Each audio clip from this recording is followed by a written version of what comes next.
¿Cómo están, hermanos? Bienvenidos, Dios los bendiga. Estamos en nuestro programa Hablando Derecho con el Zurdo. Es una producción de Charlas Redes. Es una bendición nuevamente estar con ustedes. Bueno, estamos de luto en nuestra iglesia, estamos de luto. Vamos a hablar un poquito, vamos a hacer una pausa. Les había prometido un testimonio, pero antes de continuar con nuestra lectura del Génesis, vamos a hacer una pausa. ¿Para qué? Para hablar un poquito. Es un programa corto, un poquito de nuestro Papa Francisco, que en paz descanse, que Dios lo tenga en su reino. Y seguro estamos que así es, ¿verdad? Que así es. Es una promesa de nuestro Señor Jesucristo, es una promesa. Y le dijo precisamente a los apóstoles, les dijo: en la casa de mi Padre hay una mansión y voy a prepararles un lugar. Cuando se despedía de ellos, les dijo: ahorita a donde yo voy no pueden ir ustedes, pero va a llegar el día en que ustedes puedan ir a donde yo voy. Vamos a iniciar en el nombre del Padre, del Hijo y del Espíritu Santo. Amén. Señor, te damos gracias en este día, te alabamos y te bendecimos, te glorificamos. Gracias por tu presencia. Gracias, Señor, por tu siervo, el Papa Francisco. Gracias por todo el testimonio de humildad, de servicio, de entrega, sus palabras, sus encíclicas. Gracias porque siempre estuvo cerca, porque sí, tenía olor a oveja, como lo pidió muchas veces a sus sacerdotes, a sus obispos. Tenía olor a oveja. Gracias, Señor. Bendito seas, alabado sea tu nombre por siempre. Amén, amén, amén. En el nombre del Padre, del Hijo y del Espíritu Santo. Amén. Me quedé pensando en este olor a oveja. Hay un curso que he compartido, que comparto y que de hecho vamos a compartirlo a finales del año en nuestra renovación carismática, que se llama Pedro, ¿me amas? A manera de pregunta, ¿verdad? Pedro, ¿me amas? De Monseñor Carlos Talavera, y ahí viene, ¿verdad? Precisamente cómo un pastor debe tener ese olor a oveja. Y recordando un poquito al Papa Francisco, recordemos sus primeros días en el pontificado, cómo salía a las calles a caminar allí en el Vaticano. Ahora me lo puedo imaginar muy bien. El Señor me ha concedido estar ahí, caminar en el Vaticano y cruzar esa línea que ya se dice no es el Vaticano, ahora estás en Italia, ¿verdad? Esas calles que están ahí son las mismas prácticamente. Entonces, el saber que por esas calles caminó el Papa Francisco y eso, ¿verdad? Involucrarse con las personas que estaban en la casa de Santa Marta de una manera tan humilde, tan sencilla. Yo creo que debemos de aprender demasiado, no mucho, demasiado de la vida del Papa Francisco, la iglesia, toda la jerarquía, todos los que somos servidores del Señor, toda la iglesia, todos los seglares, todos debemos de tener muy en cuenta lo que el Papa Francisco ha hecho en nuestra vida. Y bueno, estamos ya en los últimos días del funeral, mucha gente haciendo línea para verlo, ¿verdad? Miles de personas haciendo línea para ver al Papa Francisco, como ha sucedido con otros papas. Yo he tenido la bendición de conocer a dos papas, y bueno, como ustedes saben, algunos que porque irán conmigo en noviembre a Roma, tal vez me llegue a conocer al otro papa que ya esté. De hecho, debemos de estar orando como buenos servidores, como buenos católicos, por nuestro próximo papa. Es muy necesario orar. Es un tiempo de oración, es un tiempo de rezar, es un tiempo de asistir a la Eucaristía, de ofrecer la Eucaristía por el Papa que viene a nuestra iglesia a ser nuestro pastor. Sea de donde sea, creemos que la elección va a ser por el Señor a través de los cardenales que son, hay arriba de 200 cardenales ahorita, pero papables al parecer, que si mal no recuerdo, son 135. ¿Por qué 135? Bueno, porque 135 de todos los cardenales que hay son menores de 80 años y al parecer creo que esa misma regla la puso precisamente el Papa Francisco, ¿verdad? De que papable únicamente los cardenales menores de 80 años. Y entonces, en ese sentido, si mal no recuerdo, son 135. Si me equivoco en el número, yo sé que usted es una persona que me sabe perdonar, pero por ahí está, alrededor de eso. Entonces, vamos a orar. Se mencionan alrededor de seis cardenales muy cercanos, ¿verdad?, a esos votos. Entre ellos tenemos un cardenal de aquí de los Estados Unidos, no recuerdo el nombre, pero quiero decir George, no, mejor no me crea, mejor lo buscamos. Y él sirvió como obispo en el Perú. Entonces habla muy bien el español, este cardenal de aquí de los Estados Unidos, y es uno de los posibles, ¿verdad? Y lleva para muchos una delantera ese cardenal. Bueno, conocemos la situación de los Estados Unidos y eso podría ser un obstáculo, ¿verdad?, para que nuestro cardenal de los Estados Unidos quedara como el Papa. Son ideas que uno se pone a meditar, a pensar, y hay tantas ideas que usted puede escuchar, que usted puede oír. Tengamos cuidado, y se los he dicho en otros programas, con el amarillismo, ¿verdad? Mucho cuidado con eso. Y por favor, revisemos las fuentes. En el Facebook, en el TikTok han salido tantas ideas, tantas cosas sobre los papas, sobre el papa, y bueno, por ejemplo, le digo, ¿verdad?, la fuente yo no la he confirmado, pero varias personas han puesto, ¿verdad?, hablando de la cantidad de dinero que tenía el papa ahora que murió, que mencionan que eran $100. Entonces me pone a pensar a mí, bueno, sí puede ser posible. ¿Por qué? Porque siempre vimos en el Papa Francisco un papa que se despojó desde su sacerdocio, se despojó desde toda la historia en Argentina, desde de su sacerdocio, de su episcopado, como él siempre tiraba a lo sencillo, a la humildad, a viajar en el camión. No sé si en Argentina cómo le irá. Nosotros en Juárez el camión o la rutera. Usted va a los lugares del Caribe y le dicen la guagua, ¿verdad? Entonces no sabemos cómo le irían en el urbano. Hay otra expresión, ¿verdad? Entonces ahí viajaba el Papa Francisco como obispo y como sacerdote, y se involucraba con los pobres. Bien, entonces ahí tenemos. Pero yo quiero entrar a la palabra de Dios. Algunos dicen, muchos decimos, nuestro primer papa, Pedro. Muchos dicen, no, ¿verdad? Y si estudias la teología, dicen, no, Pedro no fue el primer papa. Claro, Pedro fue el encargado que dejó Jesús de la iglesia, y así lo tenemos que ver como la roca, ¿verdad?, que el Señor eligió. El texto bíblico de Mateo dice, y yo quiero partir de ahí, ¿verdad?, un poquito para ver de dónde vienen los pastores de la iglesia, que en este caso es el pastor de la iglesia. El Papa es el obispo de Roma. Por ser el obispo de Roma, o quién es el obispo de Roma, en este caso, ¿verdad?, es el que es el Papa. Pero de igual manera, ahora por decir los cardenales van a elegir al obispo de Roma, claro que será el Papa de la Iglesia Católica. La palabra de Dios en Mateo 16, el verso, voy a leerlo 16, pero concretamente vamos a llegar a lo que es el 18, el verso 18. Simón Pedro contestó, tú eres el Cristo, el Hijo de Dios vivo. A esto replicó Jesús, bienaventurado eres Simón, hijo de Jonás, porque no te ha revelado esto la carne ni la sangre, sino mi Padre que está en los cielos. Veamos un dato muy importante. Simón, su nombre es Simón. El Señor le va a cambiar el nombre. Hay un sacerdote que me gusta escuchar, de los pocos que escucho, que son muy pocos, si acaso 2, de repente 3 creo, ¿verdad? Y siempre se me olvida el padre de él, ¿verdad?, de Guatemala.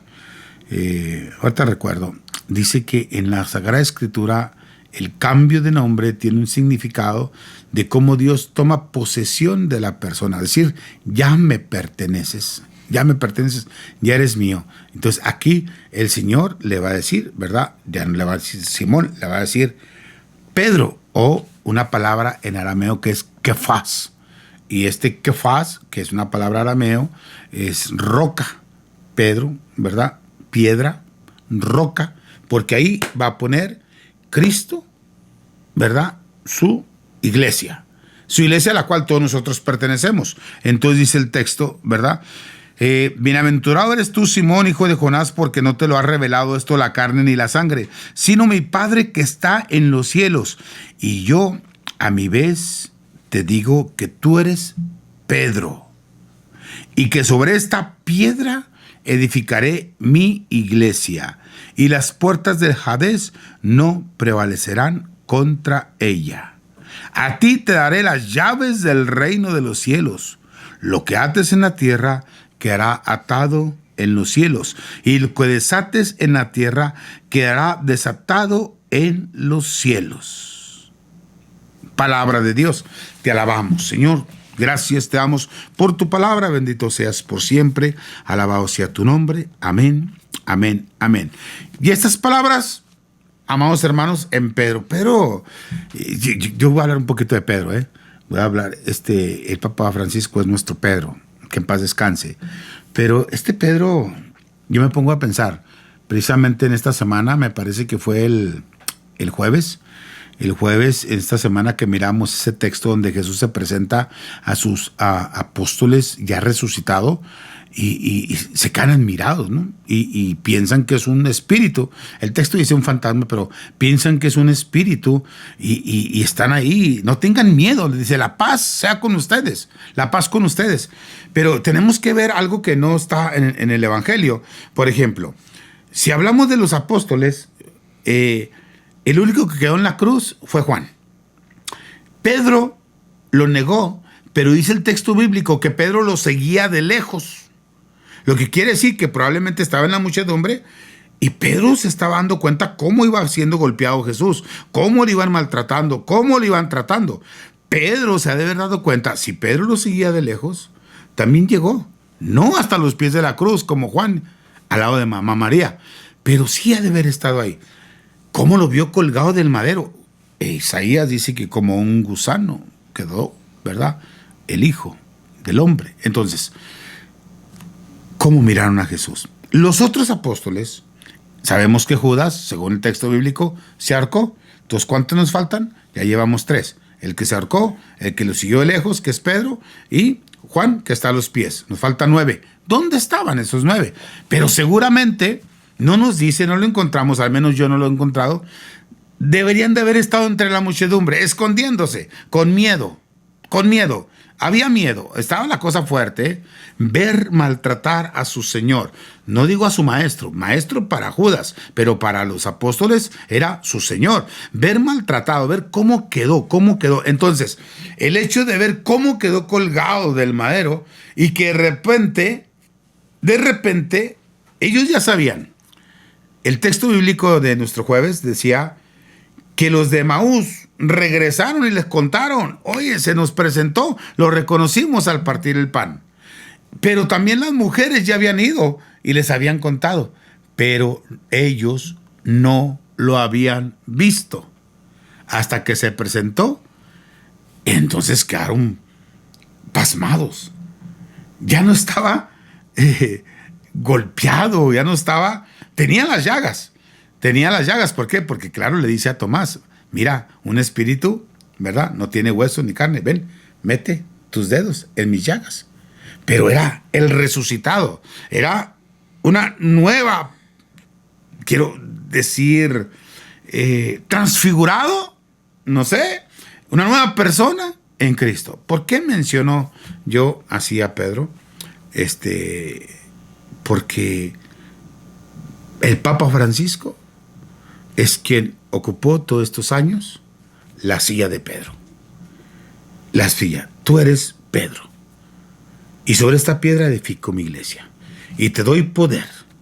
Y te doy poder para desatar y para atar. ¿Y cuántos católicos, amados hermanos, amamos al Papa? A Francisco. Pero déjeme hacerles saber que hay católicos que no lo amaron al Papa, que lo criticaron. Ya me he escuchado la historia y la voy a volver a mencionar por si alguien de ustedes no la ha escuchado. Dando yo una clase de Biblia en un monasterio a personas que pertenecen a un grupo de adoración del Santísimo Sacramento. Y 2 de ese grupo me dijeron, ¿usted es un papista?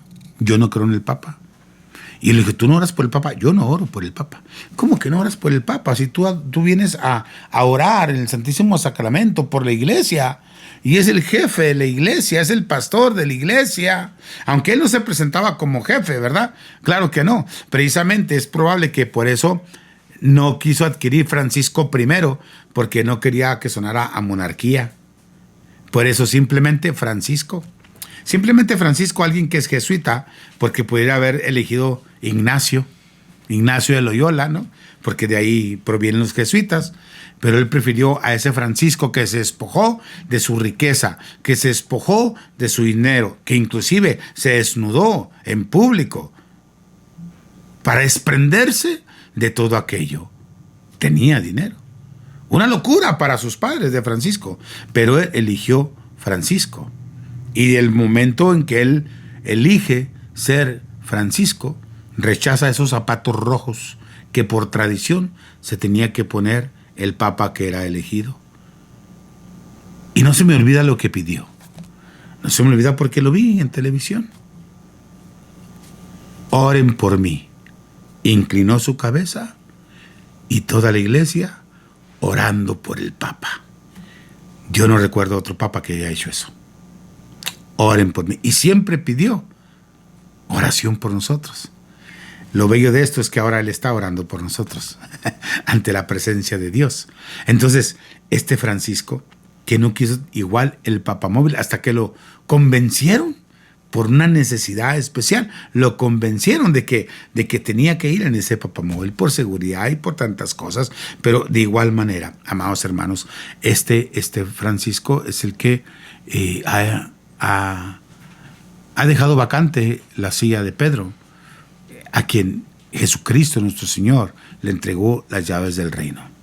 No soy papista, pero es triste, sí, ver que hay tantos católicos que rechazamos la autoridad, que viene del Señor, rechazamos la autoridad del pastor, rechazamos la autoridad, y más aún viendo todo lo que nos enseñó. La Renovación Carismática es muy agradecida con el Papa Francisco. Algunas palabras a los líderes. De hecho, nos acaba de llegar, hubo en este mes el retiro internacional de intercesores. Tuvimos la bendición de tener a una hermana de nuestra comunidad de la Renovación de aquí del Paso, en Roma, y se envió una carta. Si tenemos la posibilidad de ponérsela, se las vamos a poner para que ustedes la lean, ¿verdad? O compartirla, creo que ya la compartí en mi Facebook, esa carta, de las palabras que le dijo el Papa a la Renovación Carismática. Pero hay algo que me encanta mucho, lo que dijo en algunos años para atrás, en un día de Pentecostés, que le dijo a los carismáticos: compartan con toda la iglesia, el bautismo en el Espíritu. Y esa petición para nosotros carismáticos, con toda la iglesia, compartan el bautismo en el Espíritu. Y entonces, pues, a nosotros nos llena de felicidad, ¿no? Ahora sí voy a decir algo que no me consta, que he escuchado bastante, pero que fue asesor de la Renovación Carismática en Argentina. Entonces, él conocía muy bien la Renovación Carismática. Entonces, ¿qué es compartir el bautismo en el Espíritu? El bautismo en el Espíritu, primeramente, es tener ese encuentro con el amor de Dios. Después, tener la experiencia de la salvación de Jesús. Y enseguida, después de la salvación de Jesús, el bautismo en el Espíritu es proclamar a Jesús como el Señor de nuestras vidas. Y en ese sentido nos lleva ¿a qué? A recibir la gracia del bautismo en el Espíritu. El bautismo en el Espíritu, que no es el sacramento que hemos recibido nosotros en nuestra niñez, o si eres adulto y lo has recibido como adulto, ¿no? El sacramento del bautismo, ¿no? El bautismo en el Espíritu es precisamente esta experiencia del amor de Dios, de la salvación de Jesús, el señorío de Jesús en nuestra vida y la fuerza y el poder del Espíritu Santo que ya habita en nosotros, y nos dejamos guiar, conducir por esa fuerza y por ese poder del Espíritu Santo. El Papa Francisco nos ha pedido como carismáticos que compartamos esto con toda la iglesia. Y debemos ser precisamente esos que compartamos todo esto con toda la iglesia, amados hermanos. Amados hermanos, es una bendición. Es una bendición el haberlo conocido, el haber estado ahí cerca. De hecho, puse un video y me escucharon el video que comenzaron a cantar, creo que la guadalupana, y yo decía, no canten, yo quiero ver, yo quiero escuchar, yo quiero, ¿verdad? Pero la euforia de todos los mexicanos que están ahí, claro, la guadalupana, ¿verdad? ¿Para qué? Para hacernos presentes, ¿verdad? Como mexicanos. ¿De qué manera nos van a conocer en el Vaticano? Con la guadalupana. Pues bien, yo en diciembre del año pasado, el 12 de diciembre, el Señor me dio la oportunidad de estar en la Eucaristía celebrando por el Día de la Guadalupana con el Papa Francisco. Y fue emocionante escuchar al coro del Vaticano cantar la Guadalupana. Ahí. Y el Papa Francisco a todo pulmón. Amados hermanos, Dios los bendiga. Oremos por el Papa, por el descanso eterno, y oremos por el Papa que viene a nuestra iglesia, porque esta es así ya vacante. Pero el Señor ya sabe quién va a tomar lugar para seguir guiando al rebaño, a la iglesia, que es una, santa, católica y apostólica. Amén.